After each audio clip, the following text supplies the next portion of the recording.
வணக்கம். இன்னைக்கு நாம ஒரு சுவாரஸ்யமான விஷயத்த பத்தி பார்க்க போறோம். ஸ்ரீ பகவத் ஐயாவோட போதனைகள்ல இருந்து மன அமைதிக்கான ஒரு புது வழிய பத்தி தான் பேச போறோம்.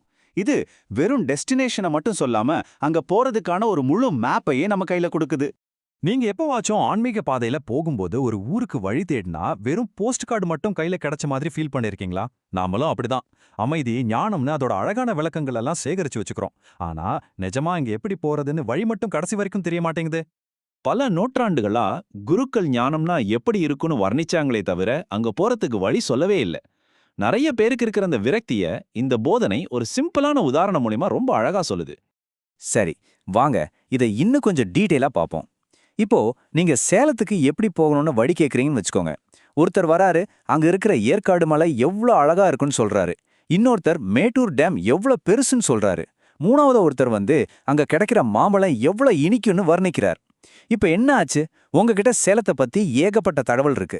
ஆனா அங்க எப்படி போறதுன்னு வழி மட்டும் தெரியல. இதே நிலைமை தான் ஆன்மீக பாதையில இருக்கிற பல பேருக்கும்.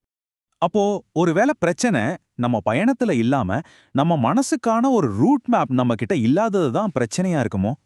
ஸ்ரீ பகவத் சொல்றதும் இதுதான்.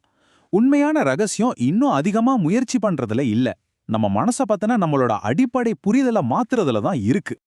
இங்க ஒரு இன்ட்ரெஸ்டிங்கான விஷயம் என்னன்னா, வரலாற்றுல பெரிய பெரிய ஞானிகள் எல்லாம் இந்த ரகசியத்தை ரொம்ப கஷ்டப்பட்டு போராடி கண்டுபிடிக்கல. எப்ப அந்த போராட்டத்தையே விட்டாங்களோ அப்பதான் இதை கண்டுபிடிச்சாங்க. புத்தரை எடுத்துக்கோங்க, இல்ல ரமண மகர்ஷியை எடுத்துக்கோங்க.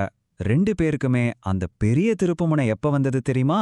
அவங்க மனசை கண்ட்ரோல் பண்ணணும், டிசைன் பண்ணணும்னு முயற்சி பண்றதை நிறுத்தினப்போதான். பாருங்க, புத்தர் 6 வருஷம் எல்லா விதமான ஆன்மீக பயிற்சிகளையும் செஞ்சு பார்த்துட்டு அமைதி கிடைக்காம கடைசியில அந்த போராட்டத்தையே ஒரு மரத்தடியில கைவிட்டப்போதான் ஞானம் பெற்றார். அதே மாதிரி ரமண மகர்ஷிக்கு 16 வயசுல பயங்கரமான மரண பயம் வந்தப்போ அதை எதிர்த்து போராடாம அதை அப்படியே ஏத்துக்கிட்டாரு. உடனே விடுதலை கிடைச்சது. அப்போ அவங்க 2 பேரும் உணர்ந்துகிட்ட ஆழமான விஷயம் என்னன்னா, அந்த போராட்டமே ஒரு தடையா இருந்திருக்கு. அப்போ நாம நம்ம மனசோட போடுற இந்த சண்டை தான் நம்மள முன்னாடி போக விடாம தடுத்து நிறுத்துற ஒரே விஷயமா இருக்குமோ? சரி, இதெல்லாம் கேட்க நல்லா இருக்கு. ஆனா இதை எப்படி பிராக்டிக்கலா பண்றது? அதுக்கு தான் இந்த போதனை நம்ம மனசுக்கான ஒரு யூசர் மேனுவல் மாதிரி 2 சிம்பிளான உதாரணங்களை கொடுக்குது. நாம எங்க தப்பு பண்றோம்னு புரிய வைக்கிறதுல இருந்து இது தொடங்குது. நாம பொதுவா என்ன பண்றோம்? மனசை கண்ட்ரோல் பண்ணணும்னு ஒரு கயிறு இழுக்கிற போட்டி மாதிரி அது கூட சண்டை போட்டுக்கிட்டே இருக்கிறோம். ஆனா இதோட முடிவு என்ன? இன்னும் அதிகமான சண்டை, இன்னும் அதிகமான குழப்பம்தான். இத புரிஞ்சுக்க முதல் உதாரணம் ஒரு பேசும் பொம்மை. நீங்க சொல்றத அப்படியே திருப்பி சொல்லும். நீங்க அதுகிட்ட அமைதியா இருன்னு சொன்னா அதுவும் அமைதியா இருன்னு திருப்பி சொல்லும். அதை அமைதிப்படுத்த ஒரே வழி என்ன? நீங்க அதோட பேசுறத நிறுத்தணும். நம்ம மனசும் அந்த பொம்மை மாதிரி தான். எண்ணங்களோட சண்டை போட்டா அது இன்னும் புது புது எண்ணங்களை தான் உருவாக்கும். சரி, 2வது உதாரணத்துக்கு போவோமா? இப்போ ஒரு கிளாஸ் தண்ணியில கடுகு போட்டு நல்லா கலக்கிட்டீங்கன்னு வச்சுக்கோங்க. இப்போ அந்த தண்ணியை எப்படி தெளிவாக்குவீங்க? சிம்பிள். அந்த கலக்கிறத நிறுத்தினாலே போதும். இதுதான் விஷயத்தையே ரொம்ப பிரமாதமா விளக்குது. மனசு தெளிவில்லாம இருக்குன்னு சொல்லி நாம இன்னும் அதை நோண்டிக்கிட்டே இருந்தா இது இன்னும் கலங்கிடும். நாம குறுக்கிடாம அது அதன் போக்குல விட்டா போதும், அது தானா தெளிவாயிடும். இது நம்மள ஒரு முக்கியமான புரிதலுக்கு கொண்டு வருது. அதாவது 2 விதமான மன செயல்பாடு இருக்கு. ஒன்னு தாட், இன்னொன்னு திங்கிங்.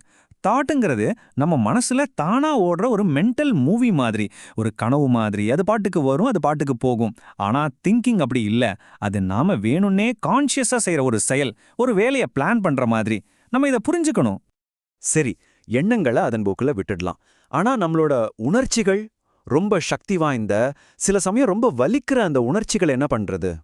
இங்கேயும் நம்ம தலையிடக்கூடாது தான். ஆனா நம்ம அணுகுமுறை முற்றிலும் வேற மாதிரி இருக்கணும். அதாவது உணர்ச்சிகளை நம்ம பார்க்குற விதத்தையே மாத்தணும். உண்மையில இந்த எல்லா உணர்ச்சிகளுமே ஒரு நல்ல விஷயம்தான். ஆமா, கேட்க கொஞ்சம் விசித்திரமா இருக்கலாம். ஆனா இந்த போதனை உணர்ச்சிகளை நாம ஜெயிக்க வேண்டிய எதிரியா பார்க்காம நமக்கு கிடைக்கிற முக்கியமான டேட்டாவா பார்க்க சொல்லுது. சொல்லப்போனா அதுங்கெல்லாம் ரோட்ல இருக்கிற தடைக்கற்கள் இல்ல, கரெக்டான வழியை காட்டுற வழிகாட்டி பலகைகள். வாங்க இத ஒரு உதாரணத்தோட பார்ப்போம். நீங்க ஒரு முக்கியமான இன்டர்வியூக்கு லேட்டா போயிட்டீங்கன்னு வச்சுக்கோங்க.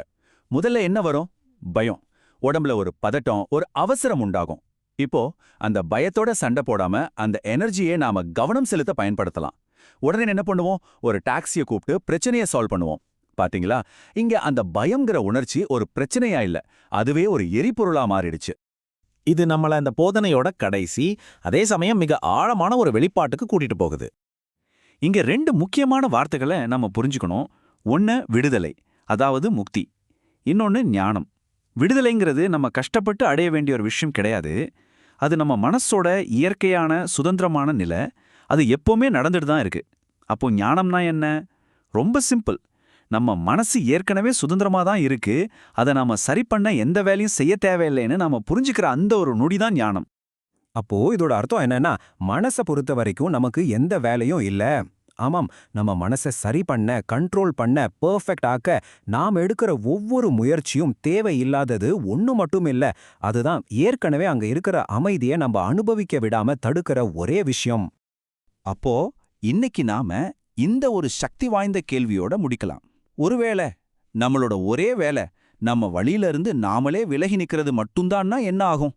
நீங்க உங்க மனசோட இயல்பான ஓட்டத்துல குறுக்கிடுறத நிறுத்துனா உங்க வாழ்க்கையில என்ன மாற்றம் வரும்னு யோசிச்சு பாருங்க.